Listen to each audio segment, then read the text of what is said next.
Hi everyone, this is Nishtha and welcome back to the channel. So a lot of you asked me the resources I use personally for my entrance preparation and the resources you can potentially use for your entrance preparation, and in this video we're going to be talking about that. So let's get into the video. मैंने सारे entrances के लिए common preparation की थी because सारे entrances का syllabus almost overlapping होता है. कुछ स्पेसिफिक पोर्शंस होते हैं जो कुछ एंट्रेंस एग्जाम्स को स्पेसिफिक होते हैं, बाकी जो पूरी तैयारी होती है वो सारे एंट्रेंसेस की ऑलमोस्ट ओवरलैपिंग होती है. तो आपकी जो बेसिक प्रेपरेशन चलती है वो सबके लिए सेम चलती है. तो बेसिक चीज़ें जो हर एंट्रेंस एग्जाम में पूछी जाती हैं are English, maths, logical reasoning and GK in some of them. तो we'll be covering these topics broadly. Since CUET में आपके कुछ कॉलेजेस में डोमेन स्पेसिफिक एग्जाम्स की भी रिक्वायरमेंट है, उसके लिए I'll make a separate video. तो today we'll be most probably covering the language and the general test portion of CUET. And the same strategies can be applied to your various other entrances like IP, MAT, Symbiosis, CHRIST, NMIMS. So similar books, resources can be used for preparation of those exams as well. So let us start section wise. For English, so there are basically some specified sections like reading comprehension का question आएगा ही आएगा, vocabulary का question आएगा ही आएगा, then you have grammar के questions आएंगे ही आएंगे. तो सबके लिए अलग अलग चीज़ें होती हैं. So for like reading comprehension आपकी रीडिंग की प्रैक्टिस होनी चाहिए. आपको फटाफट रीड करके उसको कॉम्प्रीहेंड करना आना चाहिए, क्योंकि कई बार क्या होता है हम पूरा पैसेज रीड तो कर लेते हैं पर उसे समझना भूल जाते हैं. तो we go through the whole passage and then we zone out and then हमें रियलाइज होता है कि हमने समझा ही नहीं क्या बोला था ऑथर ने या राइटर ने. तो आपको इसकी प्रैक्टिस के लिए you should develop a reading habit. जो रीडिंग कॉम्प्रीहेंशन के आपके सेट टाइप्स प्रिस्क्राइब किए CUET में, उस टाइप के पैसेजेस की प्रैक्टिस आपको न्यूज़पेपर्स एंड उनके एडिटोरियल्स पढ़ने से काफ़ी अच्छी हो जाएगी. ज़रूरी नहीं है कि आप सिर्फ उन्हीं पे रिस्ट्रिक्टेड रहो. If you feel you're interested in a particular topic then आप उससे रिलेटेड रिसर्च पेपर्स, उससे रिलेटेड आर्टिकल्स कुछ भी पढ़ सकते हो, आप मैगजीन्स पढ़ सकते हो.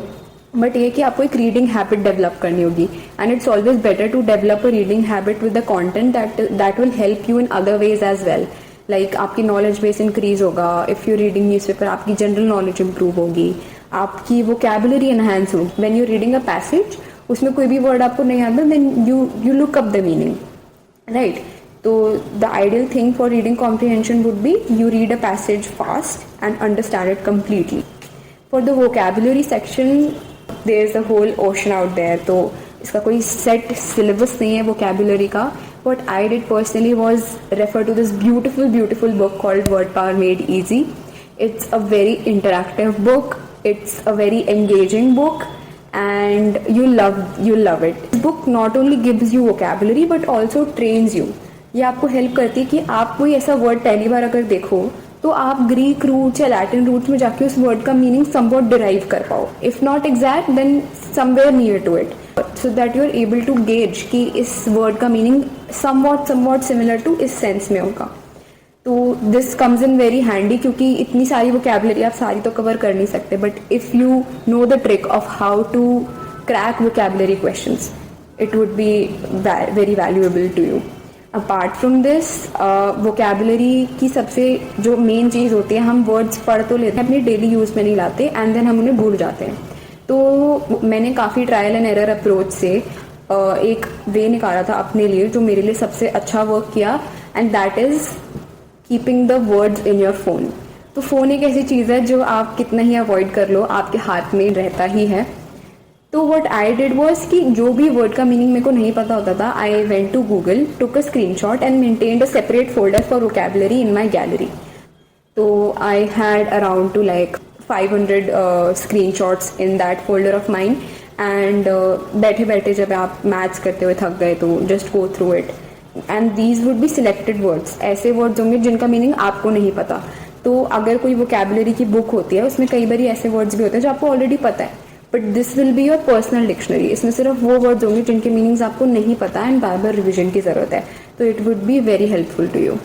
फॉर द ग्रामर पोर्शन, अगर आपकी ग्रामर के बेसिक्स क्लियर हैं तो then well and good, just keep practising previous year questions.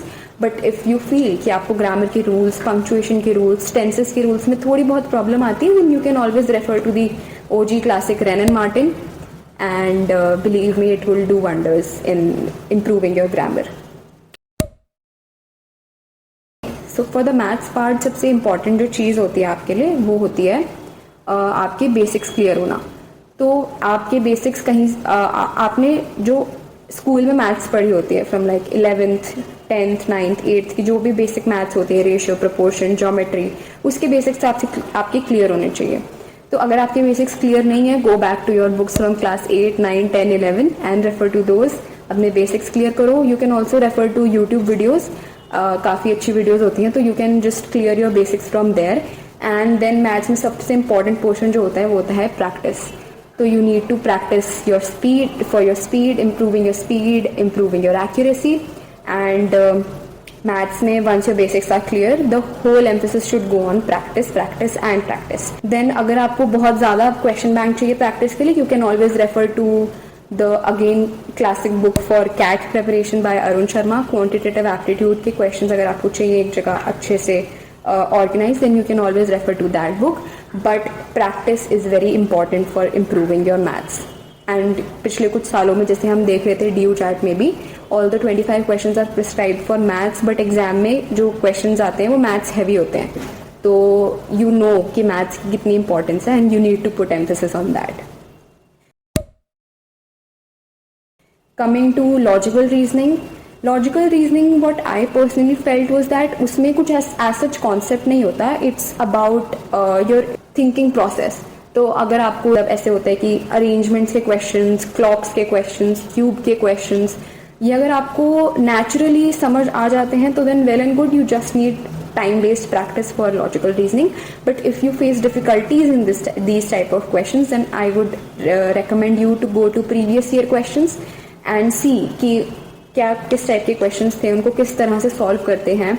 And once you get the hang of how to solve questions based on clock, questions based on cubes की इतनी sides painted हैं, इतने faces painted हैं, उस type के questions, या फिर arrangements के क्वेश्चंस, तो आपको सिर्फ एक बारी you need to get the hang of it and then keep on practising. Same like the quantitative section, LR also needs time based practice to score really well, and LR is the most scoring section as per me. आपके sequences and series के patterns जो हम छोटी classes में Olympiads में भी करते थे, तो you know कि इसमें इतनी conceptual चीज़ नहीं है जितनी time based practice की importance है. For the GK portion, now GK is a section जो कुछ लोगों के लिए बहुत easy होता है and कुछ लोग सबसे ज़्यादा इसी से डरते हैं. तो For GK, I will suggest you two things. Firstly, आप editorials पढ़ना start कर दो. It will help you with your reading comprehension. It will help you with your English section. It will help you with your vocabulary. It will help you to develop your knowledge base as well. It will help you in developing your opinions. And it will help you in GK section तो है ही. अगर आपको चाहिए कि कोई मुझे बस सर्व कर दे करंट अफेयर्स एग्जाम के लिए, तो then you can refer to cloud affairs website. उनकी PDFs आती हैं, तो they have different PDFs like daily PDFs, monthly PDFs, weekly PDFs, compendiums, questions, and you always know कि आपको टेलीग्राम पे ऐसे फ्री रिसोर्सेज मिल जाते हैं. तो it's just about figuring out कि आपको कहाँ से कौन सा रिसोर्स मिल रहा है. Nothing is impossible to get. So yeah this was it. Any further questions are welcome. You can like comment in the comment box and I'll be happy to help. See you in the next section. Till then, take care. Bye bye.